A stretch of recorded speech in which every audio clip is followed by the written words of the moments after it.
네, 안녕하세요. 회사원의 베이커리 스토리, 베비스토리입니다.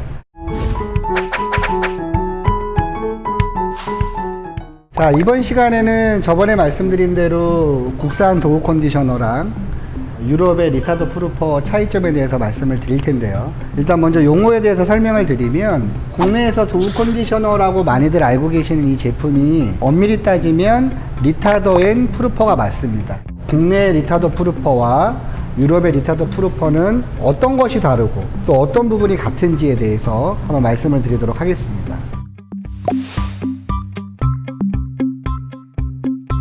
국내 도우 컨디셔너는 보시면 총 이렇게 4가지 기능이 있습니다. 제일 먼저 냉동, 해동, 숙성, 발효. 이 4가지 기능이 리타더 프루퍼가 갖고 있는 주 기능이라고 보시면 되고요. 부가적인 기능이 매뉴얼 모드라고 해서 내가 원하는 시점에 발효만 하든지 해동만 하든지 어떤 그런 수동 모드도 함께 갖추고 있습니다. 아무래도 국내에서 만든 제품이다 보니까 온도 설정하는 거라든지 여러 가지 기타 기능들이 상당히 직관적이고 편하게 되어 있어요. 자, 그 다음은 자동 모드. 리타더 프루퍼가 갖고 있는 장점.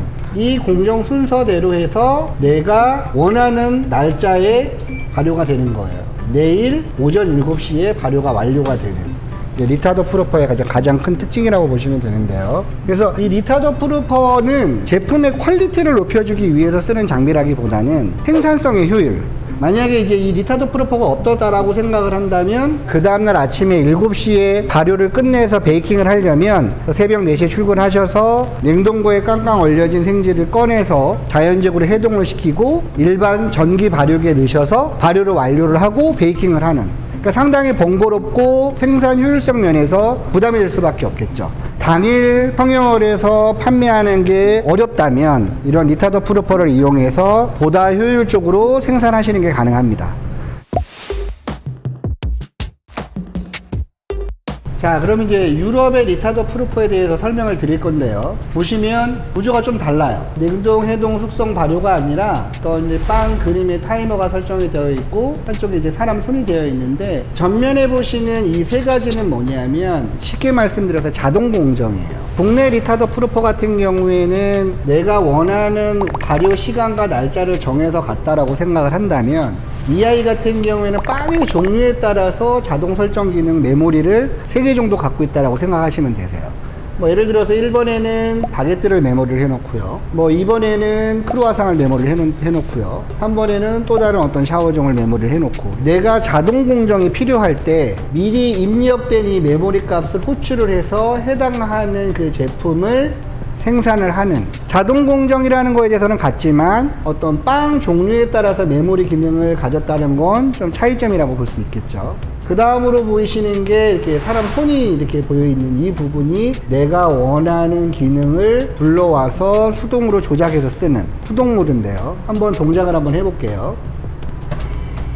자, 수동 모드를 켰더니 지금 현재 내부 베이킹 챔버 안의 온도와 습도가 표시가 되고요. 공정 시간은 000이라고 뜹니다. 0이라고 떴다는 건 뭐냐면 그냥 인피니티, 무한으로 가는 거죠. 그래서 내가 원하는 온도와 습도를 정해 놓으면 그거대로 쭉 간다라고 생각하시면 되세요. 그러면 내가 원하는 값이 5도의 75%가 아니라 다른 온도를 설정을 한다라고 한다면 설정 모드로 들어가셔서 맨 끝에 있는 수동, 4번째 수동 있는 데 들어가셔서 원하는 온도값을 주시는데, 이 원하는 온도값을 주시는 게 국내하고 좀 달라요. 국내 같은 경우에는 발효의 온도값이 따로 있고 냉동의 온도값이 따로 있습니다. 지금 발효인데 온도를 누르면 15도로 맞춰져 있죠. 냉동 같은 경우에는 마이너스 5도로 맞춰져 있어요. 그래서 수동 모드를 쓰더라도 각 메모리마다 온도가 미리 정해져 있는 걸 수정을 해서 쓰는 거라면, 리타더 프루퍼 같은 경우에는 그렇게 구분되어 있지 않아요. 그냥 절대 온도예요. 내가 예를 들어서 마이너스 5도로 설정을 했다 그러면 냉동 모드로 돌아가는 거고요. 이 온도 자체를 한 3도 정도 낮다라고 하면 냉장 모드로 돌아가는 거고요. 이 온도를 우리가 흔히 1차 발효에 쓰는 한 20도 정도로 설정을 했다라고 하면 1차 발효, 그 이상을 놓는다라고 하면 2차 발효가 되겠죠. 그래서 내가 원하는 그냥 온도 값을 설정을 하고 저장을 하시는 거예요. 그리고 어떠한 공정이든 어떠한 온도 세팅이든 간에 그게 뭐 마이너스 5도가 됐던 냉장 온도인 뭐 영상 3도가 됐던 아니면 2차 발효를 하는 뭐 25도, 28도가 됐던 항상 이 챔버 내의 습을 일정하게 유지해주는 습 퍼센테이지를 선택을 해서 조절하실 수 있어요. 자, 그러면 이게 어떤 차이인지 아마 국산 두콘을 사용해 보셨던 분들은 금방 이해를 하실 텐데요.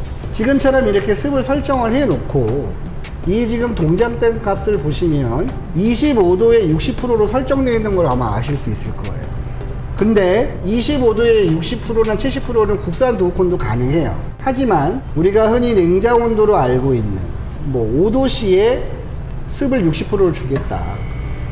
국산 리타도 프루프를 한번 볼까요? 해동을 들어갔어요. 습을 줄 수가 없죠. 국내 리타도 프루퍼 같은 경우에는 브랜드마다 조금씩은 다르겠지만 냉동하고 해동 상태에서는 습이 들어가지 않고요. 보통 숙성이나 발효에서 습이 들어가진다고 보시면 됩니다. 말 그대로 1차 발효, 2차 발효. 발효가 들어가는 시점서부터 습이 설정도 가능하고 습이 생성이 되는 거예요. 물론 챔버 안에 도우가 갖고 있는 습 자체만으로도 일정 습이 있겠지만은 설정을 할 수 있느냐 없느냐의 차이가 있는 거죠. 그래서 리타도 프루퍼 같은 경우에는 전 공정에서 내가 원하는 습을 일정 부분 얻을 수 있다는 부분. 물론 냉동기 구조상 영하였을 때가 발효 모드 때처럼 습이 많이 나오진 않습니다. 하지만 그런 부분들을 컨트롤할 수 있다는, 그게 이제 가장 큰 차이라고 보시면 되고요.